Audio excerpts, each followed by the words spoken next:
This Choircast podcast is brought to you by How to Not Suck as a Christian. This book is a witty, no BS guide to unlearning the toxic parts of Christianity, like purity culture, apologetics, and the idea that God's love is limited to straight conservative Americans. It's sharp, it's irreverent, and it'll definitely make your fundamentalist aunt clutch her pearls. You can get the audiobook on Audible. Print and ebooks of How to Not Suck as a Christian are available to ship to your aunt wherever books are sold.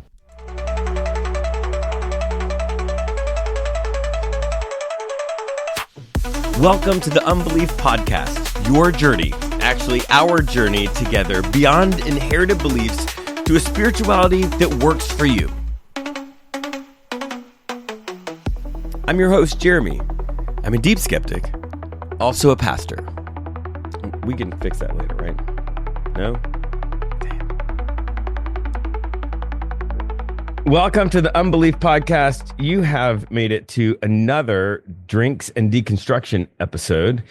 I am here with Austin, and we are recording this at, as far as I'm concerned, an ungodly early hour. And so it would be kind of awkward for us to be having a drink. But Austin, if we were doing this at a normal time to hang out and have a drink, what would you be drinking? Probably a good old let's see, Woodford Reserve. Oh, Rocks. I've got a bottle of that at my house. Yeah. Right now in the studio, it's Johnny Walker Black. So yes, but just to verify, there's nothing in the glass. Great. So if it was. Right. No, for sure. No judgment. Okay. So Austin, you and I connected on TikTok, and you were just telling this story about crazy stuff that was happening in your life, and we'll get there. But before we start telling your story, I just want to know, like right now, in the middle of like sort of pulling the thread and having it all sort of end up in a pile on the floor, what feels like it's working for you? Like a spiritual belief or practice. It may not work for you tomorrow, maybe it will, but like right now, what feels true or helpful? Right. Yeah, it's I would say the most helpful thing for me right now is asking good questions to people that have been through it, and have bonded over either theological depth or theological trauma, coming to not necessarily conclusions, but understandings in which maybe we both meet God in a certain place in our walk. And maybe that's just emotionally with a realization that God is present. Or it could be that we realize that God is just completely different, and that's working for me too than I've ever known him to be. And so I'm not actively going to church right now, though I have in the last year gone to church. And well, there's a particular number of services required per year to enter into heaven, so we can figure out if you're making it a little bit later. Yeah, I think it's a percentage at this point, and I think I failed that. I went on vacation for a while. Yeah, no, I get that. I really love that your answer was asking questions. I feel that so deeply.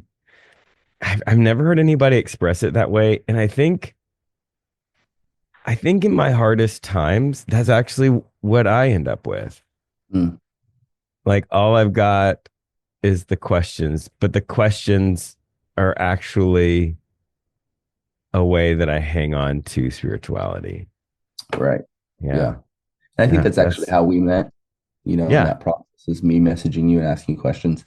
But also I think I've found every affirming pastor that I can think of that was close enough to my theology to be Mm-hmm. able to be, how did you become here, or how did you get here, and Yeah. and beyond to close enough to my theology, but also that's where I started, Yeah. and found solace in that. So, I know you've uh you worked at a church, you don't work at a church anymore.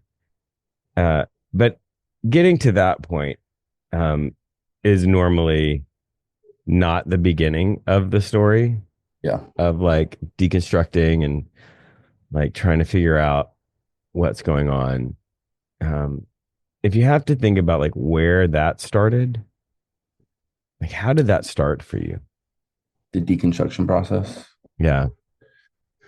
I'll say I began to question my theology probably in college. Okay.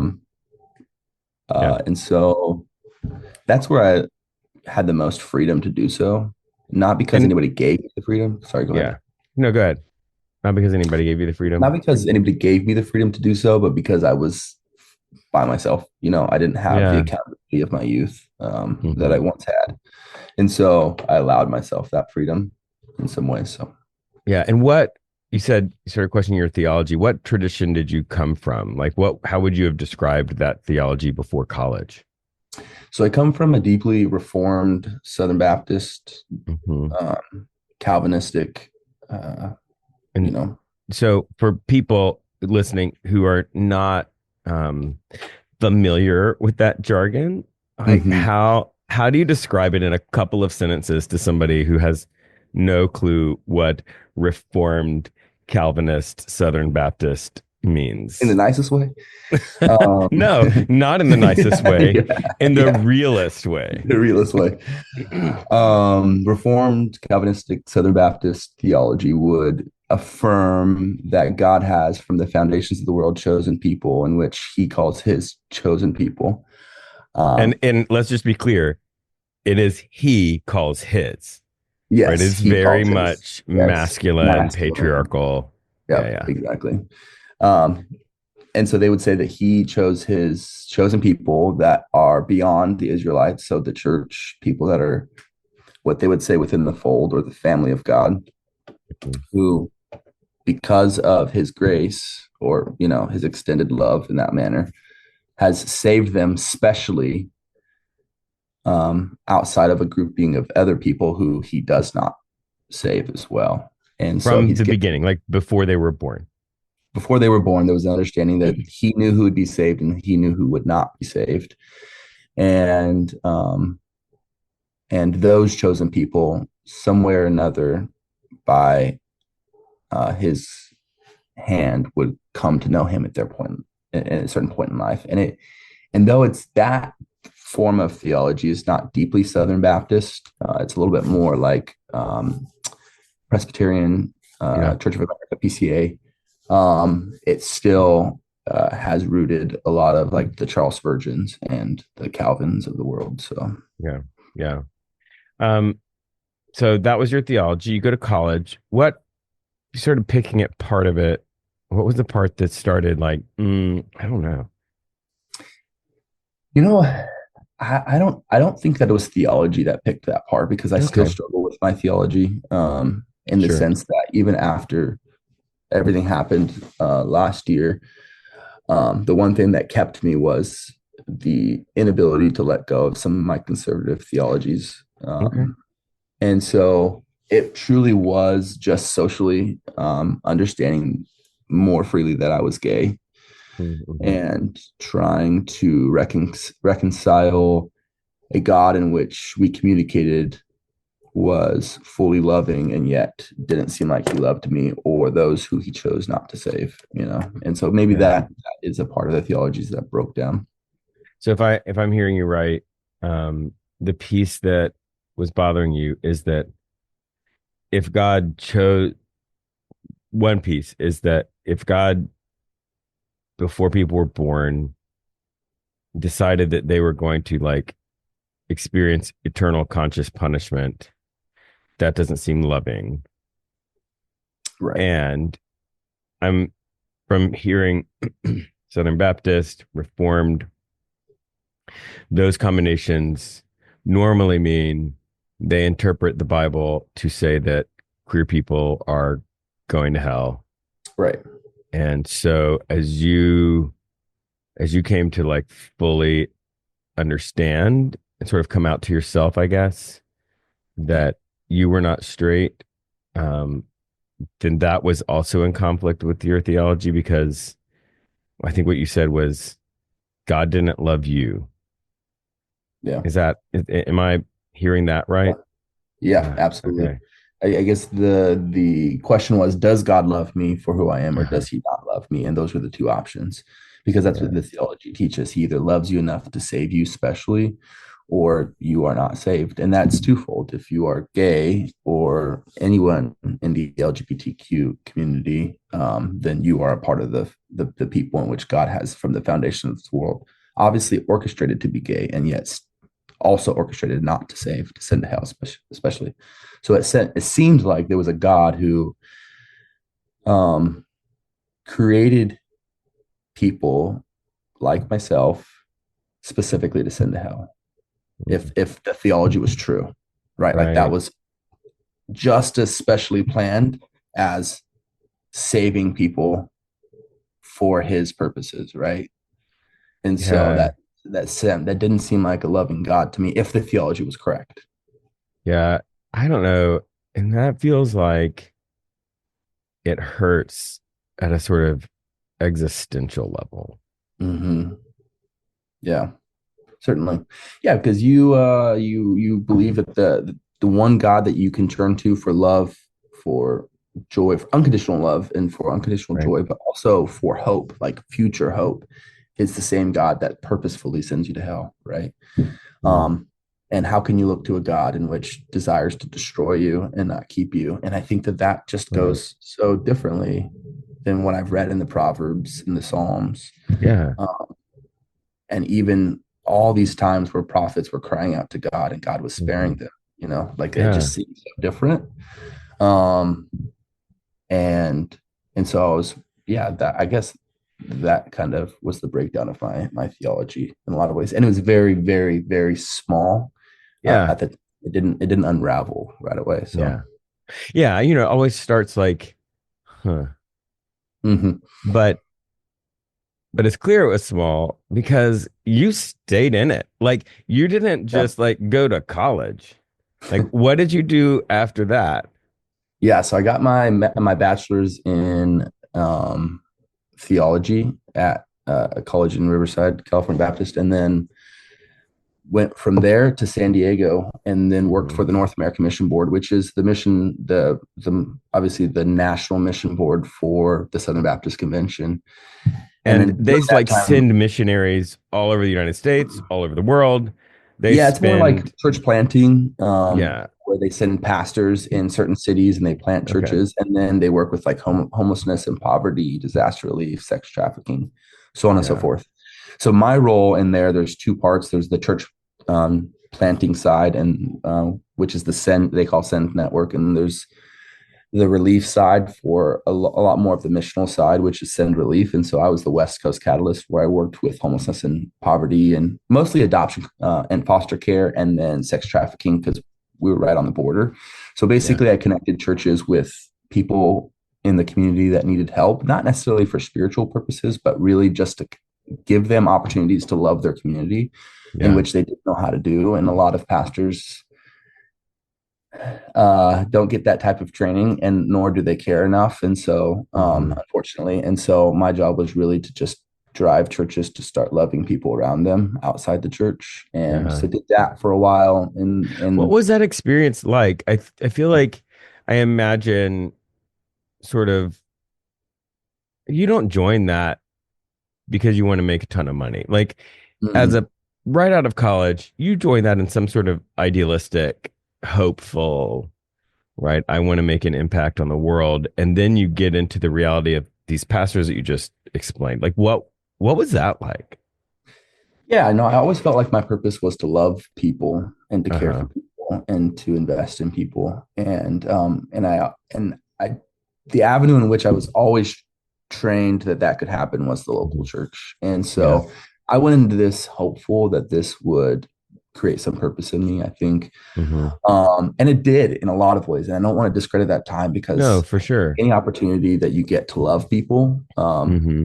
in the manner in which, like, where you meet them where they're at and you Yeah. get to care for them, um, is a growth process that produces wisdom that you can't trade out, in Yeah. your future. And Oh, so, that's the good stuff, right? yeah, it was difficult to see kind of the reactions of the church, though, even my own church at the time, which is a Yeah. different story, because this was the first time that I was actually in a deeply reformed church, Mm-hmm. where before I was in a reformed-ish church, and I don't really know how to Yeah. describe that, other than like there's a, like everything, there's like kind of like a, what's the word for it, like a window Like a of, spectrum.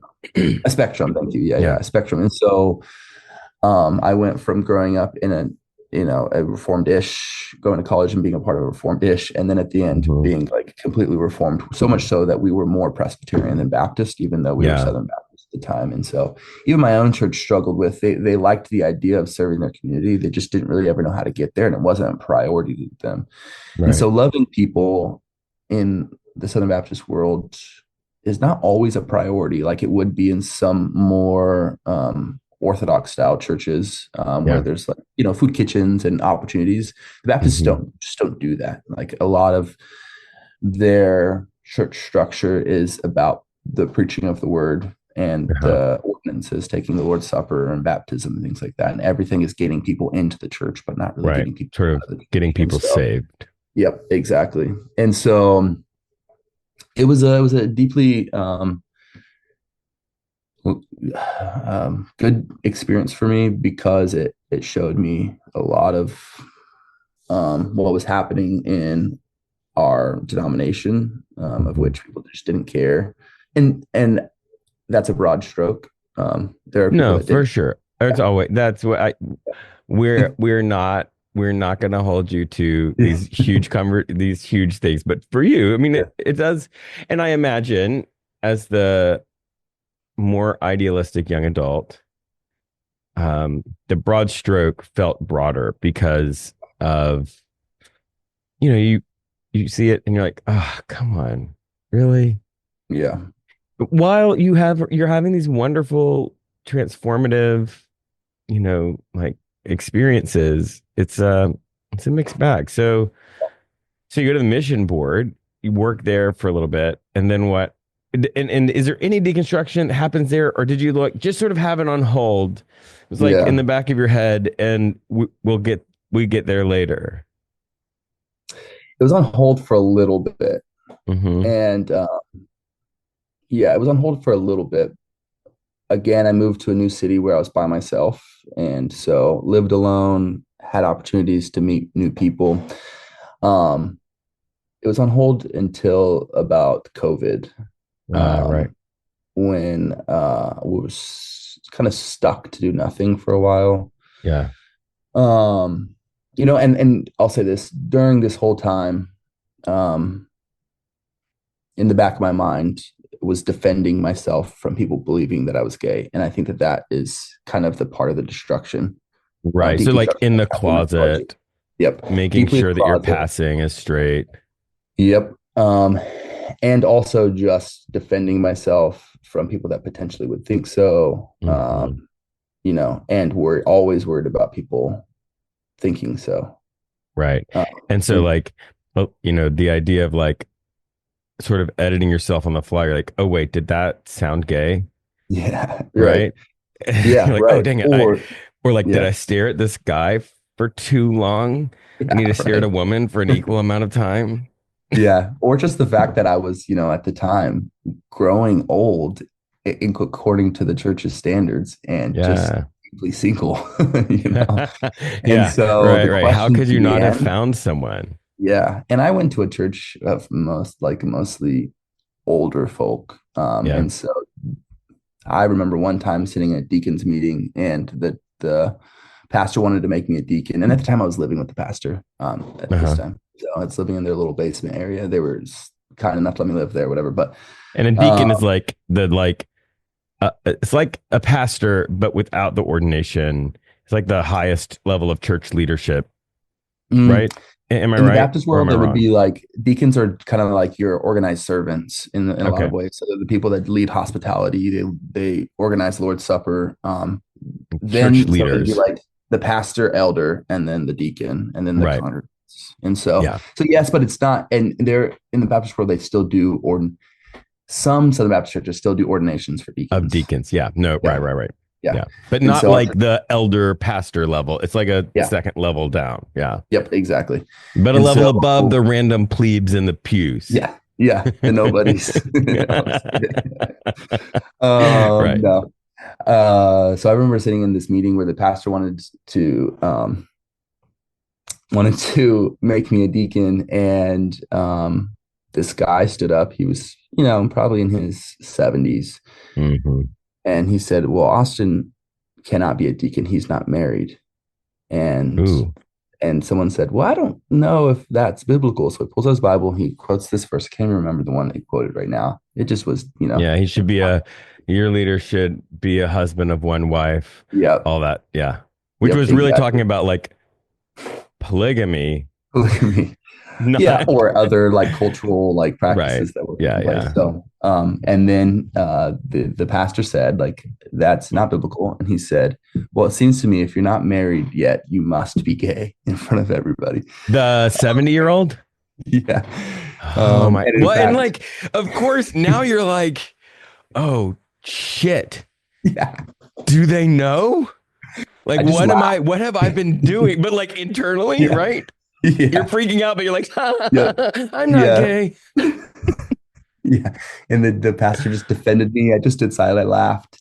And like thinking in my head, it's like, whoa, like this is coming to a head. But the next week, if you know Al Mohler, he came to San Diego. Al Mohler is the president of Southern Seminary, Baptist Seminary in Louisville. Okay. Kind of started the Southern Baptist resurgence and made Southern Baptists more conservative in the 90s than they ever were, Yeah. and is like deemed like a modern hero in the Southern Baptist world. So anyways, he came to San Diego. Our church went to go see him talk, and he gave times for people to go up and talk. And that deacon went up there to the mic, was like, "Hey, we're all in the room. There's thousands of people in the room." He goes, "So what do you think about non-married deacons?" Oh my gosh. What did the hero of Southern Baptist world Yeah. say? He said that the text in which people argue over that is up to interpretation, that he believes the pastors and elders should make an assessment on according Yeah, to their church. that's But also said his church would not allow deacons who were unmarried. jeez. Of So course. I Of ended up course. becoming a deacon, so it doesn't matter. Uh, Was but he yeah, because you earlier you said that you went to seminary. So is he the reason or the pathway that got you there? no, I went to seminary. A lot of I went to seminary because I like to learn. Mm, That's same. probably one of the driving forces. I do really want to learn. I think at the time I wanted to learn how to be straight No, and yeah, deeply theologically, and more so than socially, right? Like I wanted to like right. find answers and to fulfill a void in which was there, and I felt like every passing moment, like if I do this, then this would be fulfilled or this will go away. And I think that's a answer and question and answer that we always internally have in the LGBTQ community, in the Yeah. religious spectrums before we come out of the closet. And so, um, So how did you get there? Like from yeah. from So now, when you were ordained a deacon, did you then actually kind of come on staff, or were you still I was still on staff with the North American Mission Board. right? My office was at the church, and I was Okay. very, very good friends with the pastor. Again, I was living with them for a time. Mm-hmm. Their kids were like my siblings. Yeah. And that has since unraveled. But deeply, deeply loved them. And the pastor was always affirming me in ministry and really desired for me to grow. And I had a desire to do that, but I also had a desire to please him.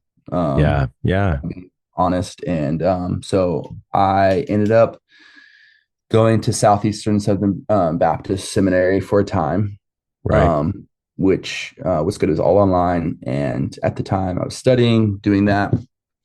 Really wanted to work for the church, really had a desire to work for that specific church in San Diego. Yeah. And just wasn't going to happen. It's a small church. The pastor would say that he wished he could hire me. There's just wasn't the money for it. Right.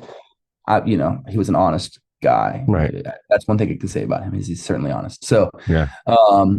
and so I knew that was going to happen. So I began to, and this goes back to your seminary question, but I began to look for churches to apply for. And the Southern Baptist world has another small organization called the Pillar Network, which is a more reformed network of Southern Baptist churches that kind of separate themselves from the rest of the Southern Baptist Convention. And I was applying for jobs, and I got reached out by a church in Charleston, South Carolina. And I told my pastor, hey, like, I love you. Like, you told me if ever I was going to get hired from a church, just to let you know, So here it is. I am telling you that I got an interview and a second interview for this church. And he was like, what church? And I told him. He was like, no way. My dad's an elder there. And it was wow. It felt ordained. Right. Yeah. It felt like, oh, this is it. From the beginning of the universe, this moment had been chosen by God. For me. Yeah. For you. Yeah. And so I took that job, and one of the requirements of taking that job was going to seminary full time. Okay.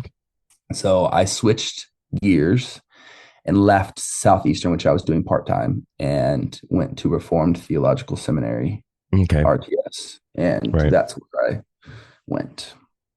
And where is RTS? There's a number of different campuses. I think the main campus is in Charlotte, but I was doing the hybrid campus, which is in Orlando, next to, if you're familiar with like Ligonier, that's the crew there. So mostly Presbyterian. I was the only Baptist in my cohort. So you went to RTS, like the most reformed of the reformed seminaries, at least that I know of. Yeah. And, but you were struggling with really the core tenet. Yeah. Right. The thing that sort of undergirds the whole deal. Right. Mm-hmm. I don't think I was necessarily struggling with, I don't think I was necessarily struggling with God choosing people at the time. His chosen people. Okay. I just it was the loving part. Yeah, I think it's kind of hard to communicate other than to say, like, I think my options were whether God was this guy who quote unquote actually did love his people. So he would include people in that most theologies would not include, such as people in the LGBTQ community, or he was a hateful God. And so I leaned that way. I believe that God chose his people, but that my theology still says that you're saved by grace through faith, and that there's still some sort of free will where LGBTQ communities can still choose God and still be saved. Okay. Yeah. So you sort of ended up in a, it sounds like sort of a socially progressive version of Reformed theology. Yeah. Wild. Okay. Yeah. I mean, I love it though. I love it because I don't know, it feels courageous, that you were allowing yourself to really push like one side of the box, not the whole thing, but just sort of push a little bit on that. I love that. So when you went to seminary, what happened? Well, pushing is a strong word. I don't think I was pushing. I was still closeted in my theology as well. Right. So you didn't let other people know that you believed that. No. It's just for you. Yeah. So a little less courageous. But just for the record, I still count that as courageous because internally to do that, it is a lot. Because I've been in that place. I wasn't reformed, but like just getting to the place where you can say it to yourself. Yeah. It's a big step. Yeah. Yeah. And when I moved to Charleston, 4 years ago, so everything's still really fresh. But when I moved, everything was fast tracked. Like I'm doing that when I tell you everything was unraveling at the point that I moved to Charleston. And so my theology and being able to ask these questions was still so brand new, but I was really Yeah. trying to push those things. And so I went to seminary and I played the role. I Right. preached, how I did, and worked through that and kind of played this. I allowed myself to play this role in which was the Reformed Baptist, which most Right. Presbyterians would say there's no such thing. So I Right. allowed But you, myself you to do read it. the And script, right? yeah, exactly. I Yeah. read the script, I played the part, and I learned a lot. So Yeah. I don't want to say that that time was meaningless, No. but I did learn a lot. So all the while, I was the technically the associate pastor of families, Uh-huh. and I joined this church, um, and there was just an increasing loneliness to my theologies and everything Yeah. about me because everything was still deeply closeted. And so, I mean, not just obviously my theology is deeply closeted as well as who I am. So, Yeah. That's a yeah, lot. so balancing between trying to grow in my theology and being in that church. So, What was what was your role as the associate pastor of families?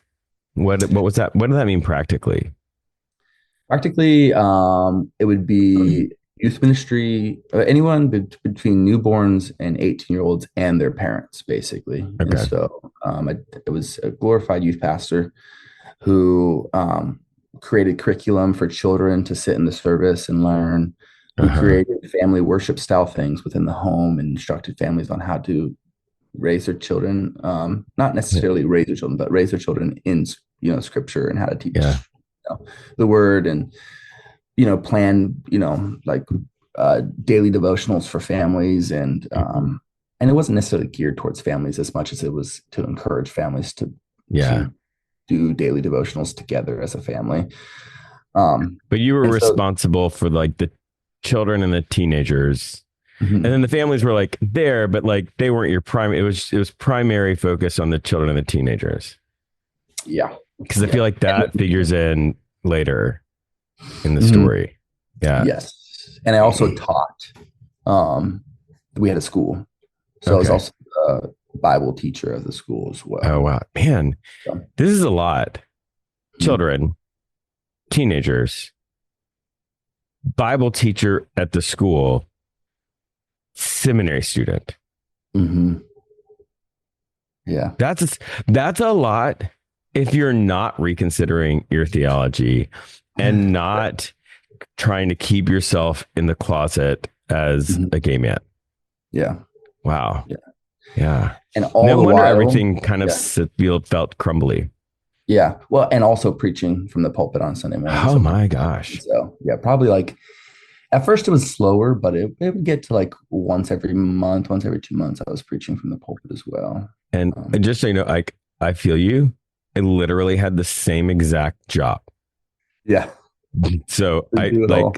exactly in seminary, children, youth, preached on Sundays sometimes. There wasn't a school, but I would teach on Wednesday nights like an hour lecture. So yeah, I feel you. Yeah, And I was also struggling internally. So yeah, yeah. Oh wow. Okay. So I have so much empathy for you right now. Okay. So let's keep going with the story because this is not about me. yeah. Um, No, I appreciate that. Yeah.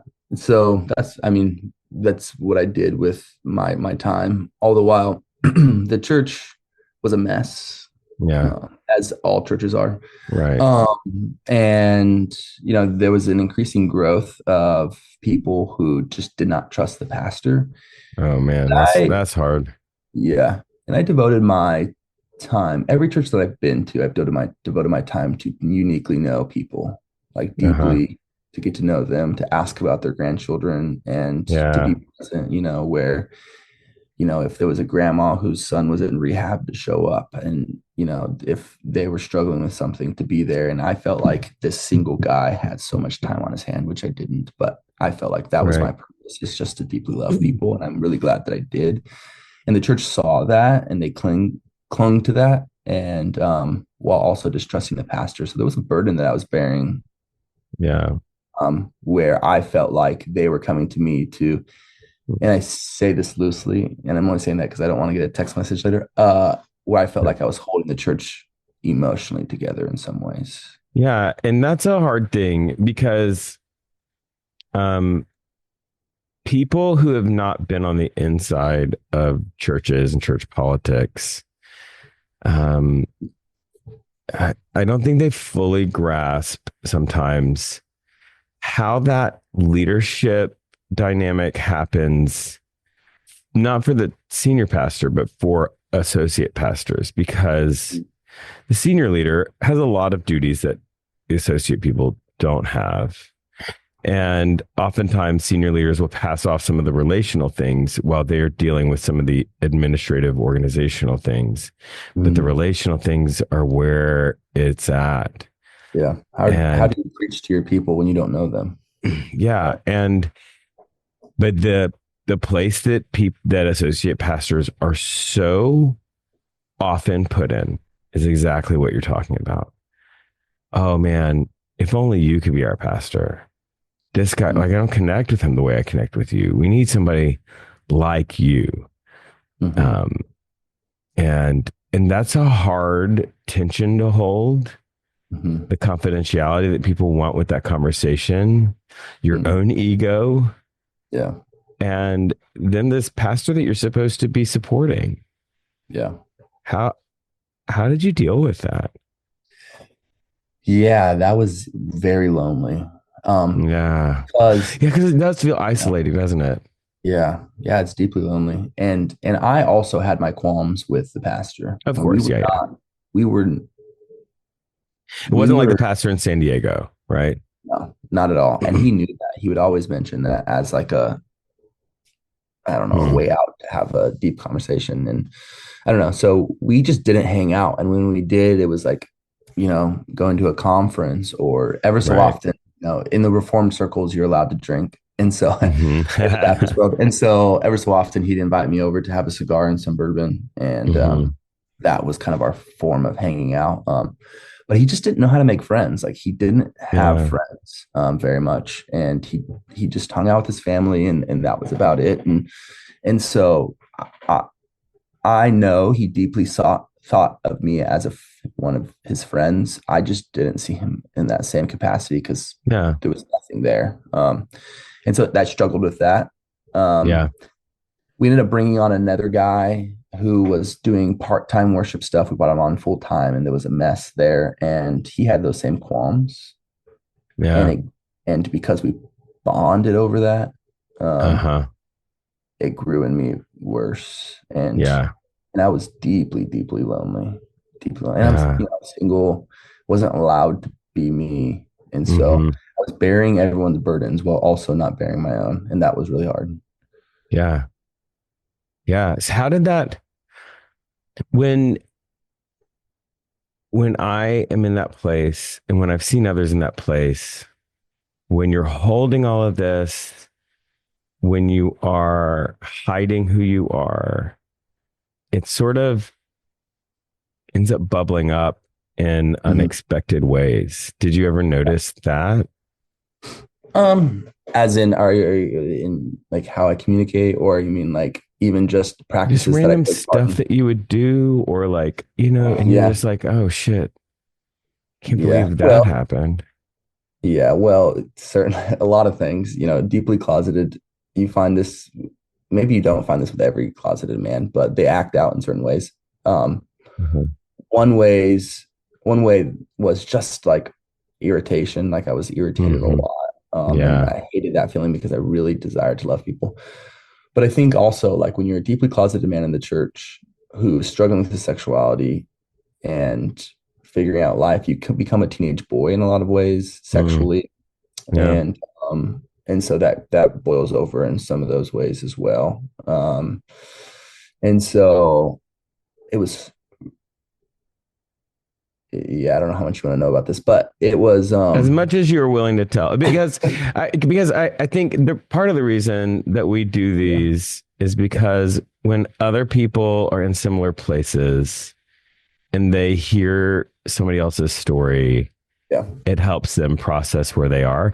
But yeah, I don't want to ask you to to share something that you're not comfortable with, but Oh, anything no. that you're comfortable with sharing will be helpful to other people. Yeah.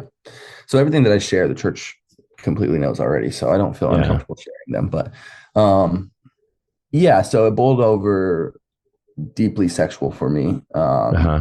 And especially in my loneliness, that's where I felt like everything unraveled. I was deeply lonely, trying to figure out my own sexuality, but also trying to figure out how to be a normal person and explore my sexuality in that way. And so, yeah, I acted out in a lot of different ways, meeting people, not often, but meeting people, sharing photos of myself Like and, sort of hookup culture. yep, hookup culture. And so, yeah, I shared photos of myself with people and got really too comfortable. And I found solace in that. Yeah. It gave me peace and attention in which I wasn't getting in the church. And I Well, and really often didn't know how affirmation, to, right? yeah, it was a lot of affirmation seeking. And I didn't know how to handle myself, you know. Mm, And I say that now, which is really funny because this was a year ago, right? yeah. Yeah. How much things have changed, but, well, maybe. But, um, so yeah, it really didn't have any guidance. And as Yeah. a 20, 28, 29-year old, like it was really starting to boil over in that capacity. And at that point where everything was boiling over, when I was starting to meet people, where I was starting to move from, I think guys, and I hear this a lot because a lot of people reach out to me now, Yeah. about Especially you're this. very open about it on TikTok. Yeah. And that I'm sure people are reaching Yeah. out to you all the time. Hmm. And even people that are in my past life that I went to college with have been reaching out and asking me Hmm. the same questions. And so, um, but one of the things is you go through this transitionary period where you believe that it's just deeply sexual and that there's no Hmm. relational part of being gay, Yeah. right? Or in the LGBTQ community. And you believe, okay, well, I can see myself doing this sexually, but I can never marry a man, or, you know, if it's a Right. female, marry a woman, or, you know, just be a part of the LGBTQ community, relationally. And so you begin to swing once you start meeting more people, and the spectrum becomes, well, no, this is who I am. And that's where it was happening. I was deeply Hmm. lonely, and I was starting to realize that, it was more than just this sexual outburst, but this was just really truly who I was, Yeah. and that I was learning myself in that moment. And yeah, I had no guidance. I had no, and so I ended up making a Twitter, Yeah. and meeting people through Twitter, Hmm. and I met a lot of really bad people, and Yeah. some really great people. Um, Hmm. and Which and describes Twitter perfectly. I don't know if it describes yeah, X perfectly, yeah, but it describes Twitter Twitter perfectly. perfectly. Yeah, yes. And for anyone out there listening to this, just take a second, another breath before you decide to make an X. Yes, right. Please. And do what you please. But Right. if that works for you, then you should certainly do that. Everybody has their own story, and there are a lot of people that have used it for good. And so, um, I didn't do anything bad on there. Well, and let's But just definitely qualify open. bad, You're right. You're right. right? There's definitely Because some things in here. I I Yeah. keep hearing you, and I don't want to tell you that you're wrong. I just want to, for a second, Yeah. um, affirm that what you were describing is what every gay man I Yeah. know well enough to know their story has. This is their story. Yeah. It's normal. Hmm. And as far as I can tell, the Bible is not upset with this. Right. And I hear you saying things like acting out. And acting Mhm. out, at least for me, sounds negative. Yeah. Um, and and I, you're welcome to believe that that is that way. But I just want you to know that I don't believe Mm. that you were acting out. I think you were coming out. Yeah. Well, And that's that's a good. good thing. Yeah. And that's part of how people come out to themselves. and to their community. And I just want to affirm that. And you can take that or leave it. Yeah, but I'm hearing a lot of that like negative stuff that you inherited from this system that you were in. Yeah. So keep going. So I not to tell you that you're wrong, but just to offer some affirmation and love. No. You are always welcome to tell me I'm wrong, especially because it's still, again, like I think, like I slightly mentioned, this was all a year ago. So not even a year ago yet. It's so, fresh. Well, a little bit more this. than that. It's fresh. So some of the like deconstruction I have are what's You're good. Still and what's in the not middle good. of it. Yeah. So anyways, I made this Twitter, was sharing stuff online, and at that point, I just sharing stuff, pictures or just like ideas, pictures, ideas, both. On the public side of Twitter or like in DMs? No, public. Okay, cool. Yeah, and at this point, no face. Okay, but at this point, I knew things were going to boil over. Yeah, it was an outlet in which I was receiving. I will say that at that time there was about 40,000 people following my Twitter, and 30-ish thousand of them, if I can give a number, were people in my situation. Yeah. Oh yeah. No, I believe that. Yeah, which you know very well, and from your TikTok too, that there's just a mass amount of people in that same situation. And so I found solace in being able to talk to people. Yeah. I mean, it's really helpful. Yeah. To have people, when you are closeted in a religious system, to find a place where you can sort of have a non-formal support group, right? Yeah, exactly. That's exactly what it was.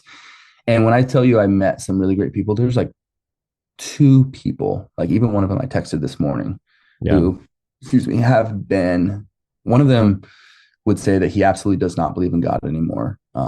He probably was the most influential person in that process for me, not theologically necessarily, but just socially, like accepting who I was and like really pushing to grow in that manner. And it was so I really could not pay him enough for that kindness that he showed me.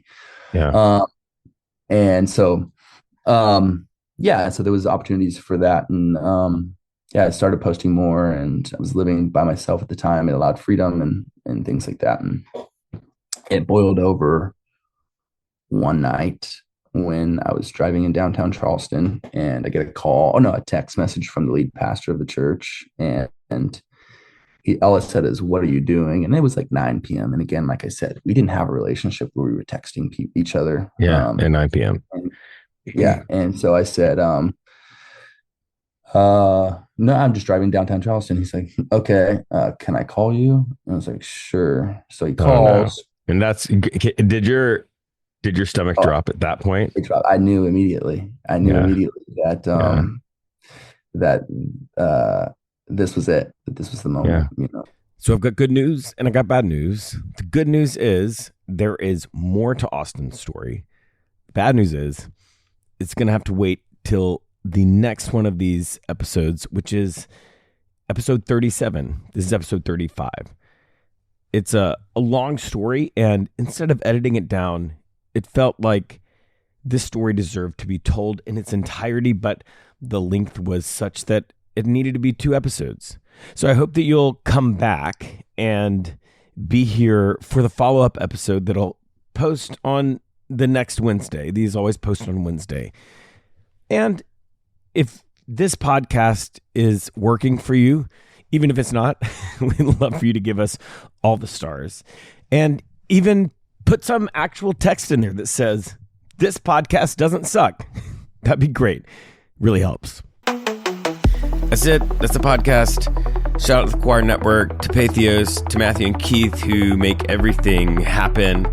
Now, get out of here. Go do something to make the world a better place. Okay? We'll see you next time.